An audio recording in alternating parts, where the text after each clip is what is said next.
بسم اللہ الرحمن الرحیم۔ ناظرین، جب کوئی انسان استغفر اللہ کہتا ہے تو اس کے جواب میں اللہ تعالیٰ کیا فرماتا ہے؟ استغفر اللہ پڑھتے وقت بندے کے ساتھ کیا ہوتا ہے، اور جب بندہ استغفر اللہ پڑھتا ہے تو اللہ تعالیٰ اس بندے کو کیا جواب دیتا ہے؟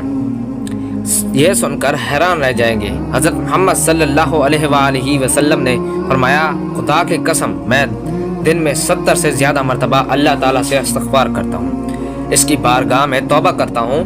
بہت سارے لوگ کی زبان پر استغفر اللہ استغفر اللہ استغفر اللہ کے الفاظ ہوا کرتے ہیں۔ کوئی غلط بات ہو تو انہیں نے استغفر اللہ پڑھا تو لوگ استغفر اللہ کہنے کی عادی ہو جاتے ہیں۔ استغفر اللہ کا مطلب ہے کہ اے اللہ تو ہمیں بخش دے۔ صرف استغفر اللہ کہہ دینے سے آپ کی توبہ قبول نہیں ہوتی، کیونکہ استغفر اللہ عام طور پر جو لوگ بولتے ہیں وہ ان کی زبان پر اڑے ہوئے الفاظ ہوتے ہیں، تو بس اس استغفر اللہ ان کی عادت بنی ہوئی ہوتی ہے۔ تو عادت ہونے کی وجہ سے اسے اگر کوئی انسان استغفر اللہ بول رہا ہے تو اس سے اس کے گناہوں کے بخشش نہیں ہوگی۔ آپ صلی اللہ علیہ وآلہ وسلم نے فرمایا، گناہوں پر شرمندہ ہونا تو توبہ ہے، اور جب کوئی انسان اللہ کی بارگاہ میں توبہ کرتا ہے تو اللہ تعالیٰ 7 آسمانوں سے پہلے آسمان پر آ کر ایک خاص نگاہ ڈالتا ہے، ایک توجہ فرماتا ہے، اور بندہ اس سے کہتا ہے کہ میرے بندے آؤ، میں کب سے تیرا انتظار میں تھا، لوٹ آؤ اپنے رب کی مرضی کی طرف، لوٹ آؤ اپنے رب کی مغفرت کی طرف۔ ایک جگہ اللہ تعالیٰ فرماتے ہیں کہ اے لوگو، ایسے جنت کی طرف دوڑو جس کی چوڑائی اور لمبائی آسمان اور زمین کے برابر ہے، اور اپنے رب کی مغفرت کے لیے دوڑو۔ تو اس کے لیے جب کوئی بندہ اللہ تعالیٰ کے سامنے توبہ کرتا ہے یا استغفر اللہ پڑھتا ہے تو اللہ تعالیٰ 70 مرتبہ جواب میں اس کو لبیک کہتا ہے۔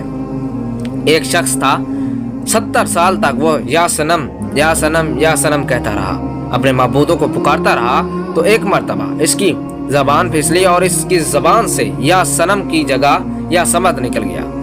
سمد اللہ کا نام ہے جس کے معنی ہے بے نیاز، تو اللہ تعالیٰ نے 70 مرتبہ اس کے جواب میں لبیک کہا۔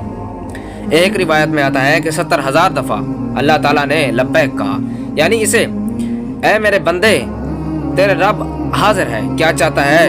تو فرشتوں نے کہا، مولا یہ بندہ تجھے نہیں پکار رہا تھا، یہ تو سنم سنم کر رہا تھا، دھوکے سے اس کی زبان سے تیرا نام نکلا، بلکہ یہ تجھے جانتا ہی نہیں، یہ تو ساری زندگی یا سنم کرتا رہا۔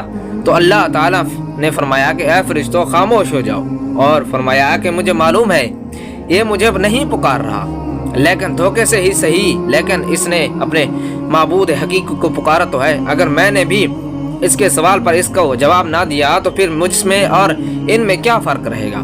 جس کو یہ 70 سال سے پکار رہا ہے، کوئی بندہ دھوکے سے بھی رب کو پکارتا ہے تو اللہ تعالیٰ اس کے لیے ثواب بھی لکھتا ہے اور اس کی طرف توجہ بھی ہوتا ہے۔ تو اگر ایسے کسی انسان کی زبان پر ایسے الفاظ رہتے ہیں تو یہ بری نہیں بلکہ بہت اچھی عادت ہے، اور اگر انسان نے اس نیت سے استغفر اللہ پڑھا کہ اس نے جو گناہ کیا اس کی معافی مل جائے تو اس کے تمام گناہوں کو اللہ تعالیٰ معاف فرما دیتا ہے۔ جو استغفار کو لازم کر لے، اللہ پاک اس کے تمام مشکلوں کو نے آسانی، ہر دم آزادی، اور اس سے وہاں سے روزی دے گا جہاں سے اس کا گمان بھی نہ ہوگا۔ استغفار سے دلوں کا زنگ دور ہو جاتا ہے اور اپنے گناہوں سے توبہ کرتا ہے تو اللہ کریم لکھنے والے فرشتوں کو اس کے گناہ بھلا دیتا ہے۔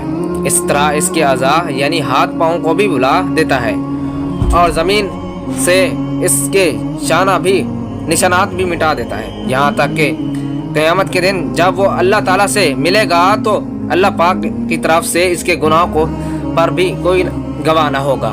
حضرت سید حسن بصری رحمۃ اللہ علیہ کے پاس ایک شخص آیا اور اس نے خشک سالی کی شکایت کی۔ آپ رحمۃ اللہ علیہ نے اسے استغفار کرنے کا حکم دیا۔ دوسرا شخص آیا، اس نے تنگ دستی کی شکایت کی تو اسے بھی یہی حکم فرمایا۔ کہ تیسرا شخص آیا، اس نے اولاد نہ ہونے کی فکر کی تو اس نے بھی یہی فرمایا۔ پھر چوتھا شخص آیا، اس نے اپنی زمین کے پیداوار کم ہونے کی شکایت کی تو اسے بھی یہی فرمایا۔ حضرت رابعہ بصری رحمۃ اللہ علیہ اس وقت ان کے وہاں موجود تھی۔ انہوں نے عرض کی، آپ کی پاس